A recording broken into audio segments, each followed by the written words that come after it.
6 પેટા ચૂંટણીઓની વિધાનસભાની બેઠકો જીતવા માટે અમારા પૂરા પ્રયત્નો રહેશે.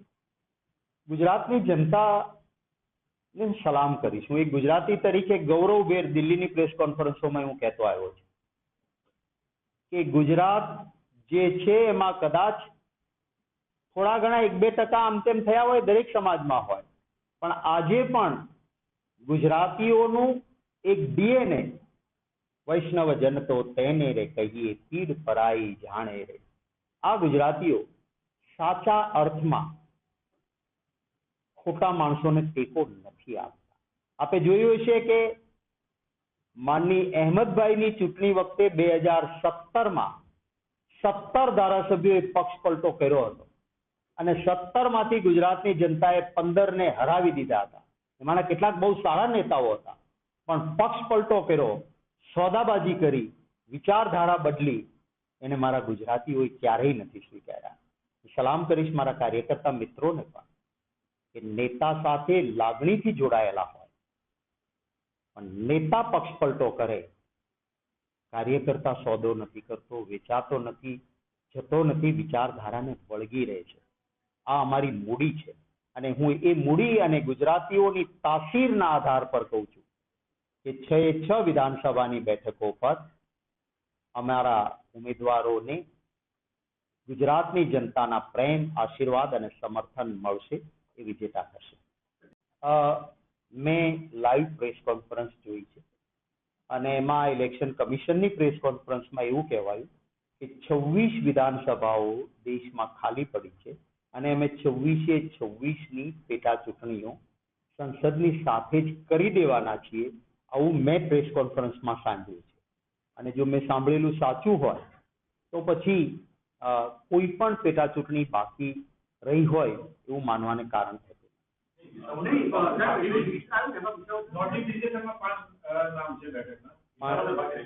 કારણ કે એમણે જે પ્રેસ કોન્ફરન્સમાં જાહેરાત કરી એ પ્રમાણે એમ કહ્યું કે અમે એક પણ સીટનું બેકલોગ રાખવા માંગતા નથી. હોઈ શકે કદાચ કોઈ ટેકનિકલ કારણોસર કોઈ ટાઇપોગ્રાફિકલ મિસ્ટેક પણ હોય, અથવા ટેકનિકલ કારણોસર જો સમય મર્યાદામાં સ્ટેટ દ્વારા પ્રપોઝલ ન ગઈ હોય તો ઇલેક્શન કમિશન બાકી રાખે. એ આ પ્રશ્નનો જવાબ કદાચ, કારણ કે ઇલેક્શન કમિશનની પ્રેસમાં તો એમણે એમ કહ્યું કે 26 દેશમાં ખાલી પડી છે, 26 અમે નોટિફિકેશન કરીએ છીએ અને એક પણ વિધાનસભાની બેઠકનો બેકલોગ નહીં રહે, આવું કહ્યું છે. એમ છતાં કોઈ કારણો હશે તો એનો જવાબ મને લાગે છે કે ચૂંટણી કમિશન જ આપી શકે. આપે જોયું છે કે પહેલા ફેઝમાં હોત તો કદાચ પ્રેશર વધારે, ત્રીજા ફેઝમાં એટલે સમય પૂરતો છે. અમે અમારું હોમવર્ક કરી લીધું છે. ભારતીય જનતા પાર્ટી સત્તાધારી પાર્ટી છે, 5 લાખથી વધારે જીતી જશું એવા અમારે સૌરાષ્ટ્રમાં કહેવાય ફાંકા મારે છે. એ રીતે એમની સીટો જે જાહેર કરવાની હોય એમાં હજી નથી કરી શક્યા. તો અમે અગેન્સ્ટ ઓલ ઓડ જનતાના આશીર્વાદ સાથે લડીએ છીએ અને યોગ્ય સમયે યોગ્ય ઉમેદવારો પણ આપી દઈશું.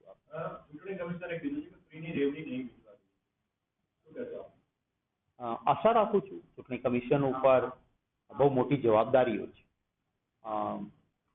અમારી પાસે તો ફ્રીની શું વેચાતી લઈને વેચવાની રેવડીઓની વ્યવસ્થા નથી, એટલે અમારા માટે તો એ સવાલ નથી. હવે જે લોકો ફ્રીની રેવડી વેચવા ટેવાયેલા છે અને રેવડી નથી વેચતા, ગુજરાત મહાત્મા ગાંધીજીનું છે, સરદાર વલ્લભભાઈ પટેલનું છે, જન્મભૂમિ છે એમની, જૈનોની તીર્થભૂમિ છે, ભગવાન સ્વામિનારાયણની કર્મભૂમિ છે. અહીંયા ભારતીય જનતા પાર્ટી દારૂના ખટારા ઉતારીને પણ મતો ખરીદવા માટેનું બનાસકાંઠામાં ગઈ વખતે આપણે જોયું, આ બધા ધંધા કરી ચૂક્યા છે. આવા લોકો સામે કડક હાથે કામ લેવાય. એ માત્ર પ્રેસ કોન્ફરન્સમાં બોલવા પૂરતા શબ્દો પૂરતું મર્યાદિત નહીં રહે અને ઇલેક્શન કમિશન કડક હાથે કામ લેશે એવી હું શ્રદ્ધા રાખું છું. તમને કહ્યું આમ આદમી પાર્ટીની એક બેઠક છે. અમારા મિત્રોના કેટલાક સુઝાવ છે, એમના તરફથી પણ છે. એનો કોઈ આખરી નિર્ણય, અમારો પણ જુદો અભિપ્રાય હોય, એમના તરફથી પણ કઈ જુદી લાગણી હોય, એપ્રોપ્રિએટ ટાઈમે એનો મોવડી મંડળ જે છે એ નિર્ણય કરશે. અને બંને પક્ષકારોને, રાજ્યમાં અમને નિર્ણય કરવાની સત્તા નથી, અમને અભિપ્રાય આપવાની સત્તા છે. અમે અભિપ્રાય આપીશું આખરે નિર્ણય જે થશે એને સ્વીકારીને ચાલીશું. કોઈ પણ પક્ષો સાથે મળીને ચૂંટણી લડે, એક એલાયન્સ થતું હોય છે ત્યારે વારંવાર મળતા હોઈએ છીએ. દલો કા નહીં દિલો કા મિલન એવું કરીને જ ચાલતા હોઈએ છીએ જ્યારે મળીએ ત્યારે. તો આજે એમના નેતાઓ મને મળવા આવવાના છે. મળીને આગળના દિવસોમાં કોંગ્રેસ જ્યાં લડે છે ત્યાં આમ આદમી પાર્ટીનો એક એક કાર્યકર્તાને નેતા કોંગ્રેસના ઉમેદવારોને મદદ કરે, અને જ્યાં ભારતીય જનતા પાર્ટીની સામે આમ આદમી પાર્ટી લડી રહી છે ત્યાં અમારા મિત્રો પણ એમને મદદરૂપ થાય એવું સંકલન ગોઠવાયું છે. આખરે લડાઈ જે છે એ એક વિચારધારાની મોટા કારણોસરની લડાઈ છે કે આજે જે તમે બધા પણ પત્રકાર મિત્રો જાણો છો કે આવું ક્યારેય નહોતું, દેશમાં નહોતું, ગુજરાતમાં તો સહેજ પણ નહોતું કે તમે કોઈ રાજકીય નેતા કે પક્ષની વિરુદ્ધમાં કોઈ સ્ટોરી ચાલે, છપાય તો શું થઈ ગયું? આપનો ધર્મ આપ બજાવો, અમારી ટીકા કરવાનો આપનો અધિકાર છે અને એ ટીકાને સકારાત્મક લેવાની અમારી ફરજ છે. પણ આ બધું જ બાજુએ મૂકીને કોઈ મીડિયાના માલિક કોઈ સાચું લખતા હોય તો એને ઈડીની નોટિસ મળે, કોઈનો બીજો નાનો મોટો ધંધો હોય તો એની ડોક મરડવાની કોશિશ કરવાની, એડવર્ટાઇઝમેન્ટ બંધ કરી દેવાની, નાક દબાવવાનું, બંધારણની સાથે છેડછાડ કરવાની, રાષ્ટ્રીય એજન્સીઓનો દુરુપયોગ કરવાનો અને કાળા ધનને ઇલેક્ટોરલ બોન્ડથી ધોળું કરીને ઘરમાં ભરવાનું, આ બધા ધંધા સામે અમારે લડવાનું છે. ત્યારે અમારી નાની ક્ષુલ્લક બાબતો મને પોતાને પણ હોય, મારો જિલ્લો હોય જ્યાંથી હું અનેક વર્ષો સુધી ધારાસભ્ય રહ્યો હો, મારી માંગણી હોય, પણ આખરે પક્ષ નક્કી કરે. ત્યારે પક્ષના સૈનિક તરીકે વ્યક્તિથી મોટી વિચારધારા, શખ્સથી મોટો પક્ષ અને પક્ષથી મોટો દેશ, રાષ્ટ્રના હિતમાં આજની લડાઈ ભારતીય જનતા પાર્ટી સામેની છે. એમાં એક બનીને, નેક બનીને બધા જ કામ કરીશું. વિધાનસભાની કહ્યું તો આવક બમણી કરીશું, અરે ખર્ચ બમણો થયો, ખેડૂતની આવક તો બમણી નહીં.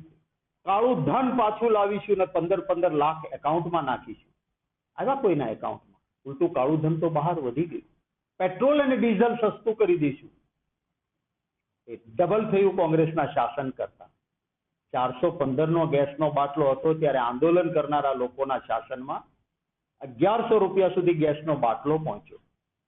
પેપર ફૂટે, બ્રિજ તૂટે, અને ગઈકાલે એક નવી વસ્તુ બહાર આવી. હું આભાર માનીશ નામદાર સુપ્રીમ કોર્ટનો. ભય મુક્ત ભ્રષ્ટાચાર ભારતીય જનતા પાર્ટીનો નામદાર સુપ્રીમ કોર્ટની બંધારણીય બેન્ચ 5 જજ સાહેબની બનેલી બેન્ચ છે. આવું કર્યો આદેશ અને પરિણામે આ ભ્રષ્ટાચાર એ ઉજાગર થયો. આપે સૌએ જોયું છે. પ્રજાની તિજોરીમાંથી કરોડો રૂપિયા એક હાથે આપવાના અને બીજા હાથે ધન સંગ્રહ ઇલેક્ટોરલ બોન્ડમાં લેવાનો આ ઉજાગર થયું. ઈડીની, સીબીઆઈની, ઇન્કમટેક્સની રેડ પાડવાની. રેડ પડે પછી તો માણસ તકલીફમાં હોય, પણ એની અપીલમાં સેટ કરી દેવાનું છે એમ કરીને હપ્તા ઉઘરાવી અને ઈડી, સીબીઆઈ, ઇન્કમટેક્સની રેડ પછી કેટલા લોકોએ ભાજપને ઇલેક્ટોરલ બોન્ડમાં રૂપિયા આપ્યા એની થોડીક પ્રારંભિક માહિતીના આધાર પર ગઈકાલે મેં આપને ડેટા આપ્યો હતો. બેનામી કંપની ઊભી કરવાની. પહેલા કાયદો હતો કે મારી કંપની હોય, હું નફો કરું તો એ નફાના કેટલા ટકા હું દાન આપી શકું રાજકીય પક્ષને, એ કાયદો હતો. એ કાયદો બદલાવી નાખ્યો, ખુલ્લું મૂકી દીધું. અને ગઈકાલે મેં એક કંપનીની ડિટેલ આપી આપને. એ કંપનીનું આખું શેર હોલ્ડિંગ એ ખાલી 130 કરોડ રૂપિયા, અને એને દાન ભાજપને 410 કરોડ રૂપિયાનું ઇલેક્ટોરલ બોન્ડમાં આપ્યું. 130 કરોડ આખી કંપનીની શેર હોલ્ડિંગ હોય, એ 430 કરોડ કેવી રીતે આપે? આ બાબત મેં ગઈકાલે જ આપની સમક્ષ મૂકી હતી. ત્યારે હું મારા વહાલા ગુજરાતીઓને વિનંતી કરીશ કે આ મુદ્દાઓને ધ્યાને લેજો. એક સમય આવે ત્યારે માંગણીને સંતોષીને મતો નથી મંગાતા, લાગણીને છંછેડીને મતો મંગાય છે. ભગવાન રામની આરાધના આપણે સૌ કરીએ છીએ. હું રોજ મારા ઈષ્ટદેવની પ્રાર્થના કરું મોક્ષની પ્રાપ્તિ માટે. મત માટે હું મારા દેવી દેવતાને, મારી કુળ દેવીને રોડમાં ના રજડાવું. એ તો કામના નામે મહત્વ. કામના નામે કારનામા કર્યા પછી ક્યારેક રામના નામે, ક્યારેક હિન્દુ મુસલમાનના નામે, ક્યારેક જાતિના નામે મતોનું રાજકારણ કરનારને સબક શીખવાડવાનો સમય છે. અમારા પાસે આર્થિક વ્યવસ્થા એવી છે નહીં. આપ જાણો છો કે ભારતીય જનતા પાર્ટીની સરકાર કોંગ્રેસ પક્ષના બેંકના ખાતાઓ કોઈ વ્યાજબી કારણ વગર ફ્રીઝ કરી દીધા. અમારા 100 કરોડ કરતા વધારે રૂપિયા લઈ લીધા. અને કોંગ્રેસ ચૂંટણી ના લડે, વિરોધ પક્ષ જ ના રહે, આવા પ્રયત્નો થયા છે. ત્યારે મને વિશ્વાસ છે કે મારા ગુજરાતના વહાલા મતદાતાઓ, જેમ લંકેશ પાસે, રાવણ પાસે સોનાની નગરી, શસ્ત્ર, શાસ્ત્ર, સત્તા, સંપત્તિ બધું જ હતું, પરંતુ સત્યના માર્ગે જ્યારે લડાઈ ચાલી ત્યારે એને વિજય મળ્યો હતો. એ રીતે અમારા તાજા સાધનો સાથે આપની સેવાની સાધના માટે આવીએ ત્યારે અમારા ઉમેદવારોને આપનો પ્રેમ, આશીર્વાદ અને સમર્થન મળે એવી આશા સાથે વિરમું છું. લોકશાહી વ્યવસ્થા સમગ્ર દુનિયામાં લોકો આવકારતા હોય છે. દુનિયાની સૌથી મોટી લોકશાહી ગૌરવપૂર્ણ કહી શકે કે આપણા દેશની લોકશાહી છે. આપણા સાથે જ આઝાદ થયેલો પાકિસ્તાન, ત્યાં વારંવાર સમસ્યાઓ થઈ, મિલિટરી રૂલ આવ્યો. એ વખતે જે આઝાદ થયા પછી દેશને બંધારણ આપ્યું, કોંગ્રેસ પક્ષની બહુમતી હતી, બાબા સાહેબ આંબેડકરની અધ્યક્ષતામાં બનેલું એ બંધારણ એને સેલ્યુટ કરવી પડે. કે દેશમાં સત્તા પરિવર્તનો થયા પણ એ લોકશાહી ઢબે થયા. અને આપણા દેશમાં ક્યારેય લોકશાહીને લઈને ક્યારેય તકલીફો નથી ઊભી થઈ. ત્યારે આજે લોકશાહીમાં ચૂંટણી છે એ પણ એક પવિત્ર પર્વ છે. આખરે લોકોના હાથમાં સત્તા છે કે શાસન કોને આપવું. આજે ચૂંટણી પંચે 7 ફેઝમાં દેશની લોકસભાની અને 5 રાજ્યોની ચૂંટણીઓની જાહેરાત કરી છે. મને મારા પક્ષ વતી ચૂંટણીની થયેલી જાહેરાતોને આવકારતા ખૂબ આનંદ થાય છે. કહ્યું એમ લોકશાહીમાં આખરે જનતા જનાર્દન મહાન છે. લોકોના હાથમાં સત્તા છે અને આ એ જ દેશની જનતા છે કે જેમણે કોઈ પણ જાતના વાયોલન્સ એટલે કે તોફાન, કોઈ પણ જાતના હુલ્લડો વગર લોકશાહી ઢબે સત્તાના પરિવર્તન કર્યા છે. એક સમય એવો પણ હતો કે જ્યારે દેશના વડાપ્રધાન હતા ઇન્દિરા ગાંધીજી, એ હાર્યા પણ ખરા અને સત્તાથી બહાર પણ કોંગ્રેસ રહી. પણ થોડા જ સમયમાં દેશની જનતાને લાગ્યું કે આ ભૂલ હતી અને ઇન્દિરાજીને ફરી વડાપ્રધાન બનાવ્યા, કોંગ્રેસને શાસન આપ્યું અને જીવા ત્યાં સુધી એ વડાપ્રધાન પણ રહ્યા. એટલે આ દેશની, આપણા દેશની જનતાની આ તાસીરને હું બિરદાવું છું. 7 ફેઝમાં જે ચૂંટણીઓ યોજાવાની છે એમાં આપણું ગુજરાત એનો ફેઝ એ 3જો ફેઝ છે.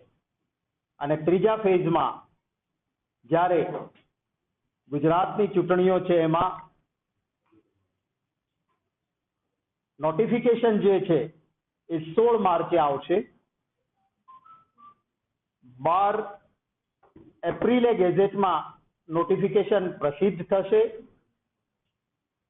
જે લાસ્ટ ડેટ ઓફ નોમિનેશન એટલે કે ફોર્મ ભરવાની છેલ્લી તારીખ 19 એપ્રિલ રહેશે.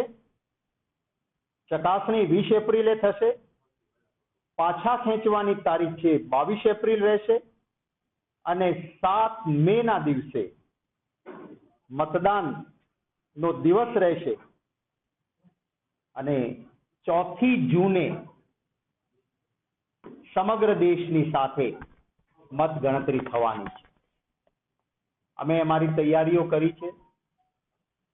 પહેલી વખત એક એવો પણ પ્રયોગ કર્યો કે કાર્યકર્તાઓનો અવાજ સાંભળવાની પણ કોશિશ કરી. અમારા સિનિયર આગેવાનો જિલ્લા મથક પર પણ ગયા અને એ પછી અમારી પ્રદેશ ઇલેક્શન કમિટી, સ્ક્રુટિની કમિટી અને ત્યારબાદ અમારી સેન્ટ્રલ ઇલેક્શન કમિટીએ 7 ઉમેદવારોની ઓલરેડી જાહેરાત પણ કરી દીધી છે. જે બાકી રહેતું કામ છે એ પણ અમે સમયાંતરે પૂરું કરીને આપની સમક્ષ આ વાત લાવીશું. જ્યારે ચૂંટણી આવી છે ત્યારે હું ગુજરાતના મતદાતાઓને પણ કોંગ્રેસ પક્ષ વતી વિનંતી કરીશ કે આપ દિલ અને દિમાગ બંને લગાવજો. આપણે તો ગુજરાતી છીએ, કે છે કે શબ્દ પણ બોલીએ તો ત્રાજવામાં તોડીને બોલનારા લોકો છીએ. ત્યારે આપની કોઠાસૂઝનો ઉપયોગ કરજો. લાંબા સમયથી ભારતીય જનતા પાર્ટીનું શાસન એ ગુજરાતમાં છે.